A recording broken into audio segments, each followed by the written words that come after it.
Warahmatullahi wabarakatuh. Perkenalkan, saya Septi Dita, presensi 27 dari kelas 12 MIPA 3. Di sini saya akan membahas mengenai dekarboksilasi oksidatif dan siklus Krebs. Untuk lebih lengkapnya, ikuti video berikut ini. Pertama, kita akan membahas dekarboksilasi oksidatif. Disebut juga dengan reaksi antara karena mereaksikan antara proses glikolisis dan siklus Krebs. Dekarboksilasi oksidatif adalah proses perubahan asam pirufat menjadi asetil koenzim A.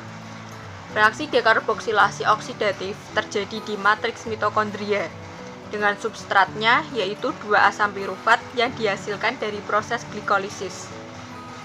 Reaksi diawali dengan perubahan asam pirufat menjadi asetil koenzim A. Perubahan tersebut menghasilkan molekul CO2 dan NADH. Artinya, satu molekul asam pirufat akan menghasilkan satu molekul asetil koenzim A, CO2, dan NADH. Lalu selanjutnya urutan proses terjadinya dekarboksilasi oksidatif. Yang pertama, asam pirufat yang dihasilkan pada proses glikolisis akan melepaskan gugus karboksilatnya atau COO-. Gugus tersebut akan diubah menjadi CO2. Yang kedua, sisa atom C dalam bentuk CH3COO- akan mentransfer kelebihan elektronnya pada molekul NAD+ menjadi NADH. Untuk CH3COO- akan diubah menjadi asam asetat. Lalu, langkah yang terakhir yaitu asam asetat akan berikatan dengan koenzim A membentuk asetil koenzim A. Secara sederhana, reaksi dekarboksilasi oksidatif dapat dituliskan sebagai berikut. Sehingga pada tahap dekarboksilasi oksidatif dihasilkan 2 molekul asetil koenzim A, 2 molekul CO2, dan 2 molekul NADH. Lalu pembahasan yang kedua yaitu mengenai siklus Krebs. Siklus ini ditemukan oleh Hans Krebs.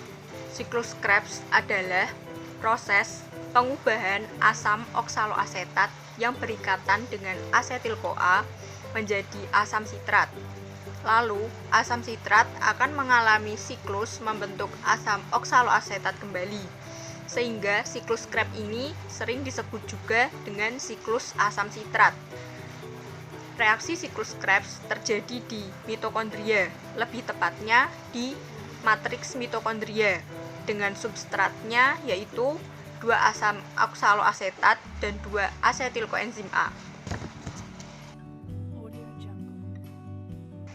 Pembahasan selanjutnya yaitu tahapan siklus Krebs. Tahapan siklus Krebs dibagi menjadi 8 bagian. Diawali dengan asetil koenzim A membentuk ikatan sitrat dengan oksaloasetat. Reaksi ini terjadi karena dikatalis oleh enzim sintase.